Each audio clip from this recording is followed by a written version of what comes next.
Hi there, I'm Lewis Foster, a journalist up here in the Manx Radio newsroom. Thank you for choosing this edition of Newscast. Today, the 2nd of August 2023, marks 50 years since the devastating fire at the Summerland Leisure Centre on Douglas Promenade. 50 people were killed and many more were injured. In recent weeks, we've heard the detailed stories from survivors and victims' families, some of whom are now calling for the verdict of misadventure, which was recorded at the inquest into the deaths, to be changed. Jackie Hallam from Huddersfield was just 12 when she escaped the Summerland fire with life-changing burns, but lost her mum and best friend in the blaze. I just remember that I was on holiday with my mum and my best friend. The three of us came to the island. And we went to Summerland that evening because it was raining, and that was the only reason that we went. It was always on our to-do list. It was the place to go if you came to the island.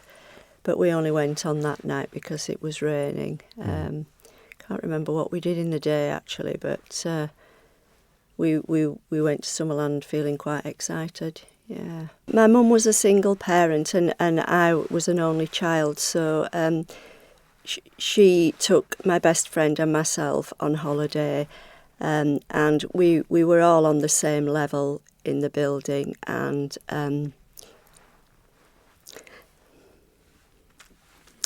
I managed to escape, and they didn't make it. And I've had to live with leaving them there ever since. And we call that survivor's guilt, isn't it? That's the phrase we hear a lot. Is that been something you can empathise with other survivors of the Summerland? Oh, absolutely. Absolutely, yeah. It's been had a very negative impact on the whole of my life, so I can certainly relate to that, yeah. And you say you've not spoken about it for many, many years, but in the immediate aftermath, do you remember what it was like trying to carry on, I suppose? There was just my grandma and me, and we had to find a way. And the only way was to shut it down, to just close that box on it and just really not revisit it. We just had to support each other. And what do you remember about the fire breaking out? When did you first realise that something was going wrong while you were there? Well, my mum had. We'd only been in the building about half an hour. We didn't go in there till round about just before 7 p.m. as I recall. My mum went to the sunbed area because she wanted a session up there, and Jane and I were just looking round, and we went up to that level waiting for her to come out. So we were just stood looking over the railing. We could see down where the organ was being played and the activity. And we did notice a little bit of unrest down on the ground floor. But then somebody said, don't worry, there's nothing to worry about, everything's fine. So we just stayed where we were.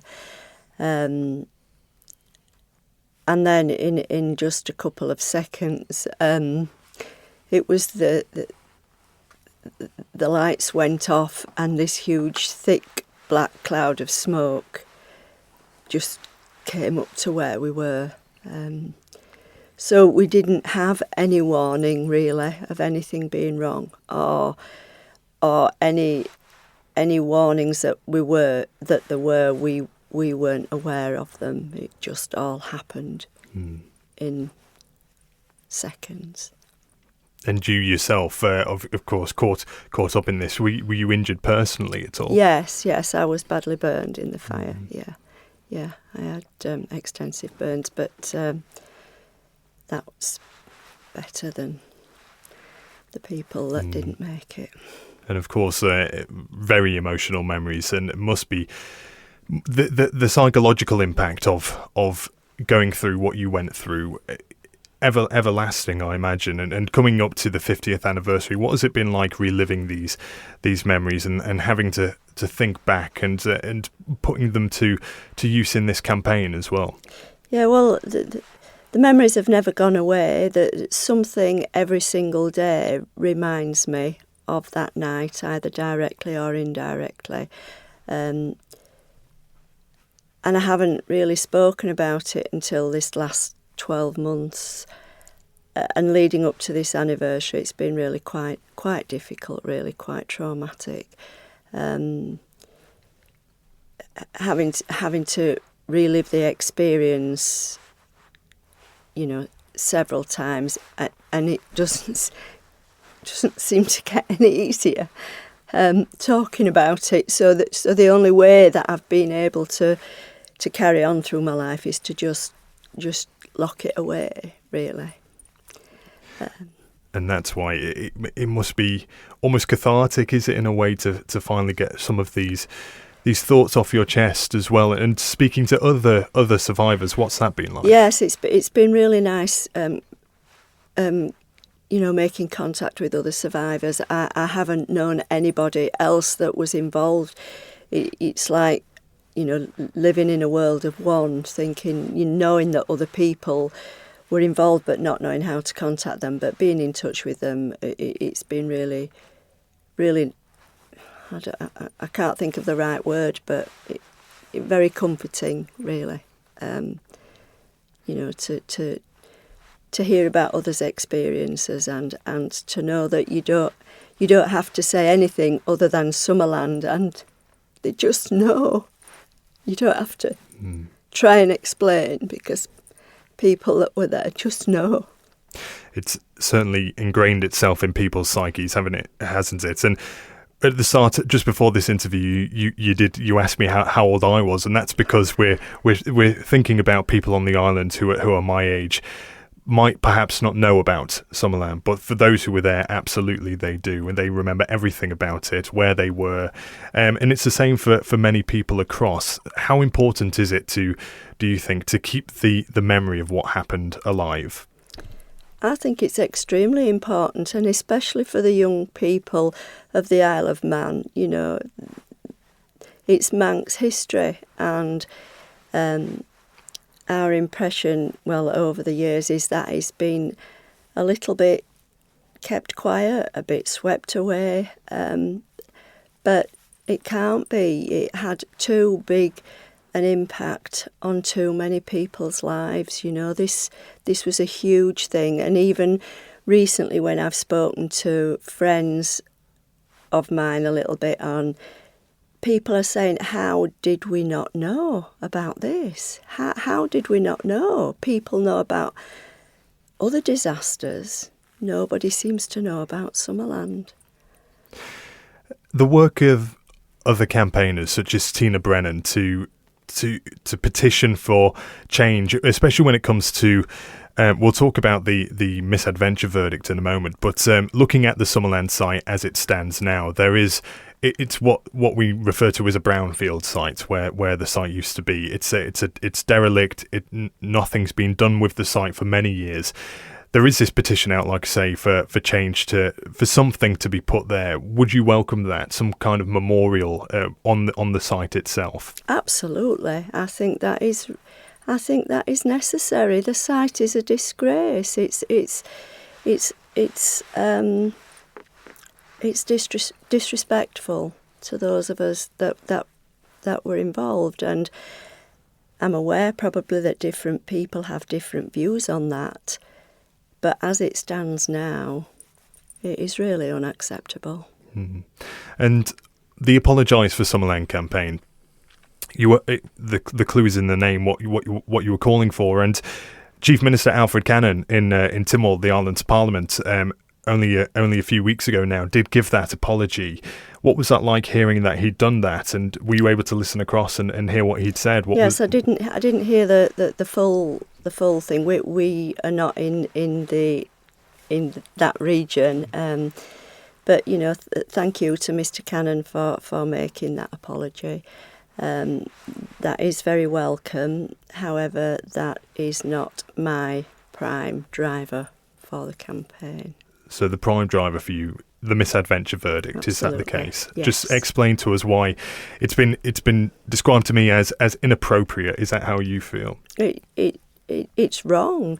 It is inappropriate. It's inaccurate, and so it's unacceptable as a verdict, and it's unacceptable to be in the history books as a verdict of death by misadventure. Being close to victims as you are, do you feel it's time they had some justice in that verdict being changed? Yes, and that is my prime driver really for justice for my mum and my friend and the 48 other people that lost their lives, because no voluntary risk was taken. We had a right to expect that building to be safe. Like Jackie, Robert Wilson was on a family holiday from Northern Ireland. I was in the Isle of Man many times, both before and after the Summerland fire. And I was 16 at the time of the tragedy. I was there many times with family and friends. We often stayed in the guest house in Douglas, run by a lovely lady called Mary Kelly. And on the day of the disaster, I originally intended to go to Unkin Park Stadium to watch the stock car racing, then changed my mind and went to Summerland. So when the fire broke out, I was on the second deck of the main auditorium. And what initially drew my attention to the fact that something was wrong was looking down and seeing lots of people on the floor, either heading toward the main exit or staring up to the roof and pointing at the roof. And when I turned around, there was a large black smoke cloud that was rapidly increasing in size, forming in one of the corners of the roof. And then when I looked out of the building, I saw that a kiosk on the terrace level was ablaze. So, like many people at that point, I decided it was time to get out. And I think we headed down 4 flights of stairs. And when we got to the final one, which would have been on to the main theatre floor, the place was just engulfed in smoke, and there was an advancing wall of flame coming from the amusement arcade, and the heat was absolutely intense. So that left me in the situation where I had to make a snap decision about how I would get out. And the choice was either to head toward the main entrance, which was quite far away, or to try to make it to a side entrance quite near to the kiosk and really quite close to the wall of flame. So I decided on the latter, and within probably about 20 seconds had made it to that exit, where I and another fellow just fell through the open door onto the terrace, picked ourselves up and got back. And literally within about 20 seconds of that, the entire side went up in flames. So it allowed folk like myself and others to be reunited with family members and then get clear of the building. Now, Robert, you've since been with the Apologise for Summerland campaign, and that campaign very much driving towards an apology from the Isle of Man government. And we heard that message come from the Isle of Man Chief Minister Alfred Cannon just a few weeks back now. So tell us what it was like to hear that spoken in Tynwald in the island's Parliament. Well, where I appreciate that we can't hold the present Manx government responsible for something which happened half a century ago, my own opinion is that Mr. Cannon's statement was very welcome, very timely, and very noble. However, I feel that there's one natural step which still needs to be taken, and that is the revisiting of the inquiry's verdict of death by misadventure. And to me, that implies that the folk who perished in Summerland entered the building with the knowledge that there was a risk factor involved. And I think that was very far from the truth. All of us who went into Summerland that evening believed that it was a safe environment. And therefore, I feel that an overturning of the death by misadventure verdict would firstly bring about a much more complete sense of closure to the families of those who died in the tragedy, and would also be an act of tremendous respect to those who lost their lives. I consider myself very fortunate that I escaped with relatively minor injuries, although it did leave its legacy. And to this day, I'm still be wary of crowded spaces. I'm still quite obsessive about checking electrical appliances and go into alert when there are fire drills. And many other people recently have been sharing similar experiences with me online.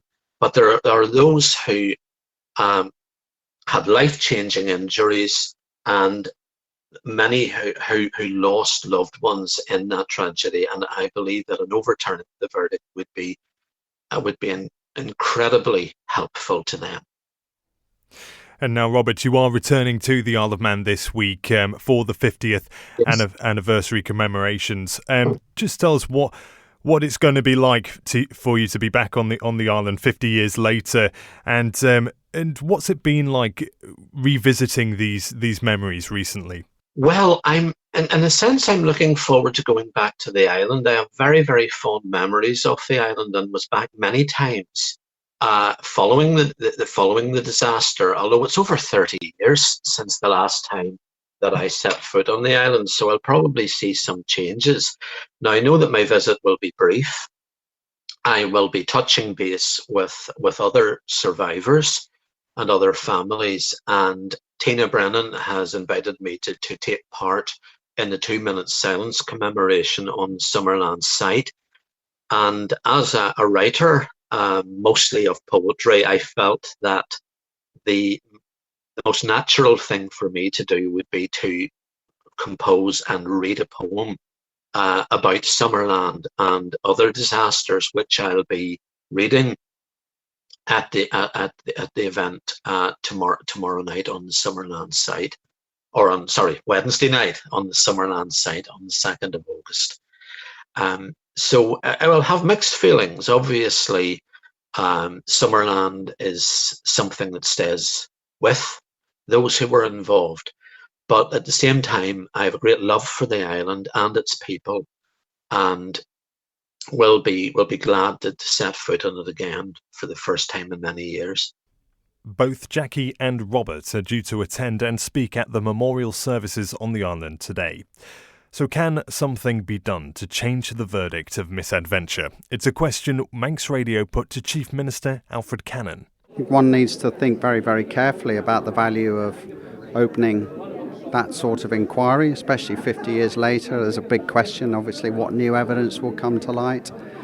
There will be many people who sadly will be no longer with us, who will have been important figures in that tragedy. And of course, their memories will have changed, and some people who may have given evidence may subsequently not have a full recollection potentially of what's gone on. So there's a whole host of reasons why one needs to really reflect very carefully why you should reopen a commission of an inquiry for something that happened 50 years ago. As I said, I think it's important that we continue to commemorate and recognise that Summerland was a tragedy, that 50 people died, that 100 people suffered serious injuries, and that many, many more have had a lifelong physical and mental impact as a result of what happened. And I think for the moment anyway, that should be where we're at from a thought process. And I continue to be with survivors who are visiting the island. I was with them yesterday, and I will be with them again on Wednesday night at the Kew Gardens. Chief Minister Alfred Cannon there. Well, a common question among campaigners is, what now for Summerland's legacy? Tina Brennan was 19 when she witnessed the flames take hold. Recently, she launched a petition calling for something to be done with the former Summerland site to make sure the lives lost are never forgotten. I was actually 19, and my husband and I were living in Onken at 4 Royal Avenue. And we were just simply watching Top of the Pops around 7:30 on Thursday, 2nd of August.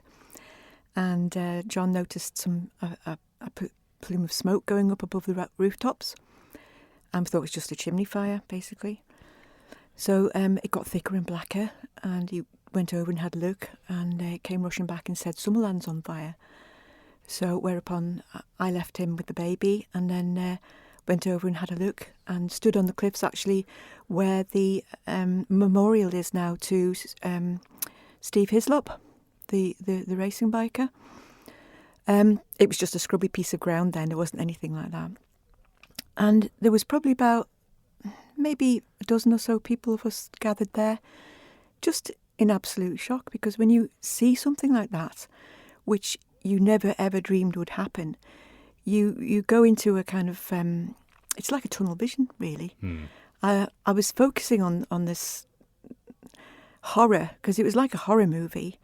I didn't hear anything. I don't know if anybody was speaking or what. It was just like tunnel vision, really. It was just shock. I suppose it was shock that you were witnessing something like this, so momentous, that was happening so fast right in front of your eyes. I mean, those flames were leaping from pane to pane, like that building was made out of paper. They just ripped through it totally within a matter of minutes.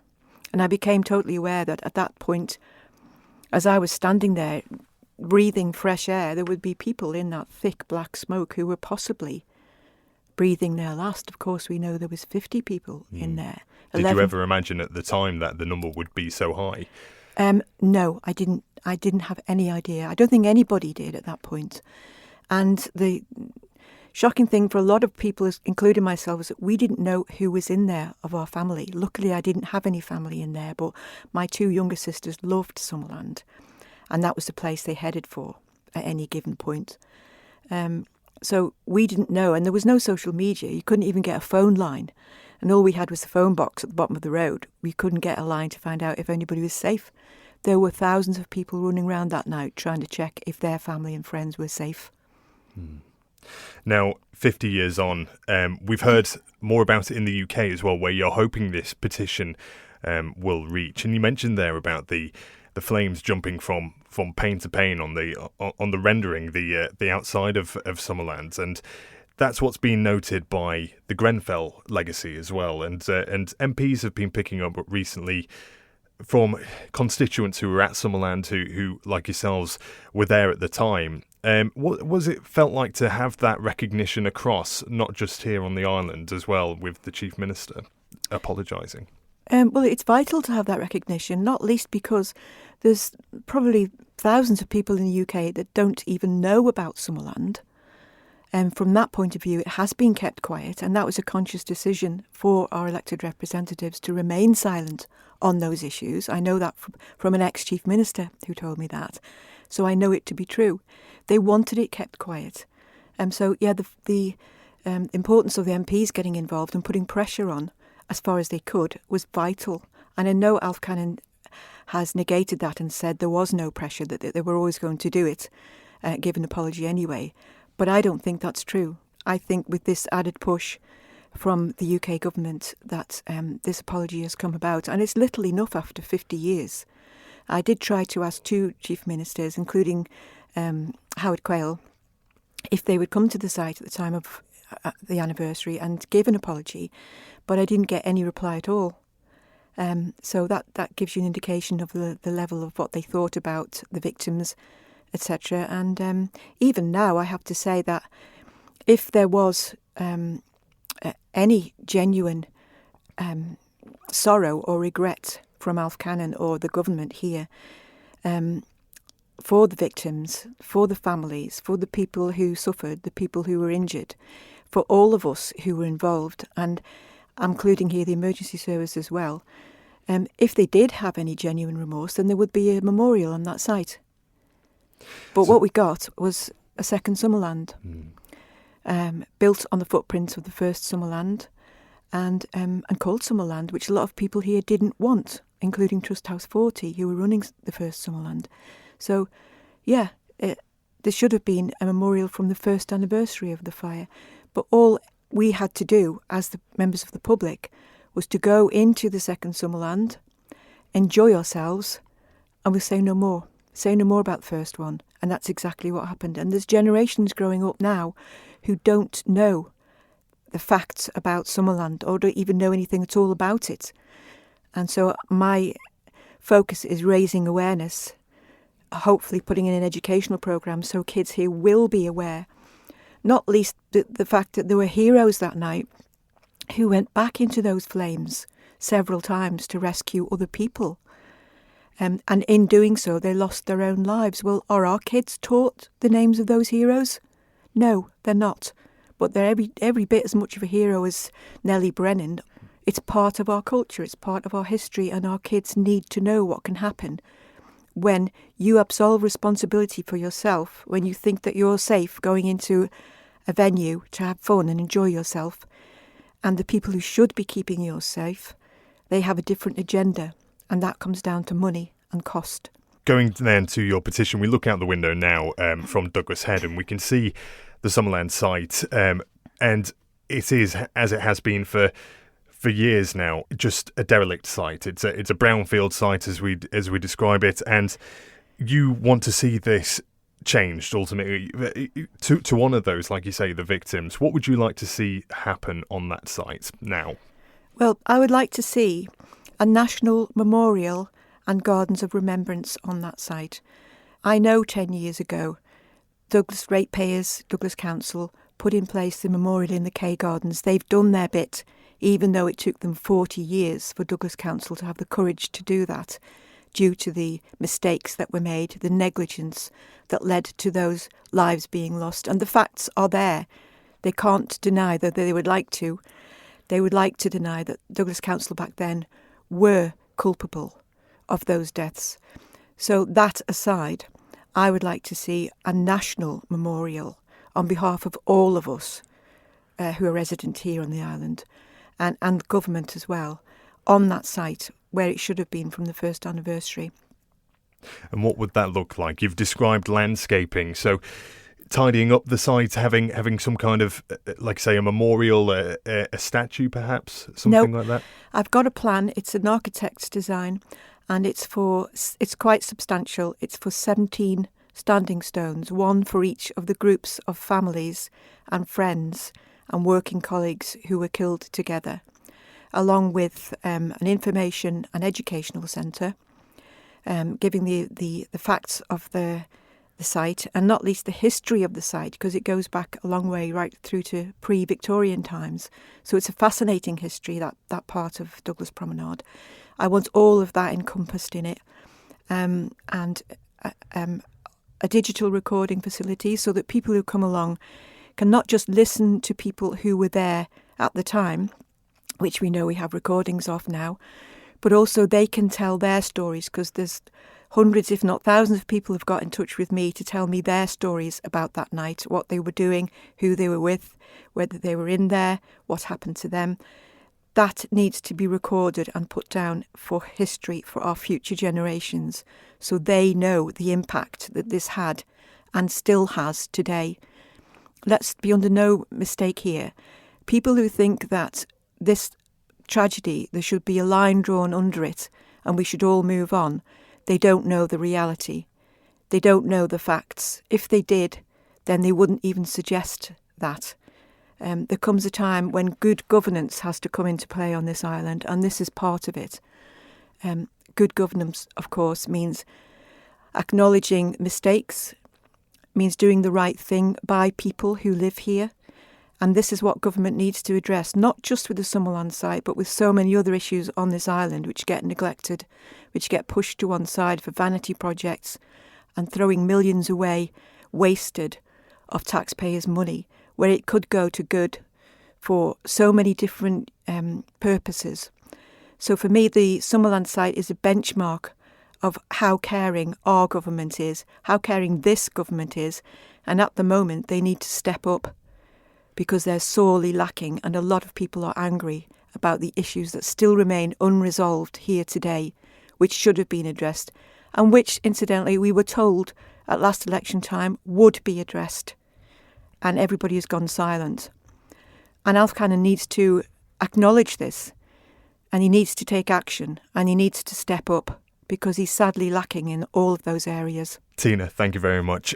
Last word, where can we find this petition online? The petition is on change.org, so if you go on there and just put in Summerland as a search, you'll find it. Tina Brennan there. Well, following the disaster, changes to building regulations to improve fire safety were introduced, and a centre, reopened in June 1978 on a smaller scale, stood until its demolition in 2006.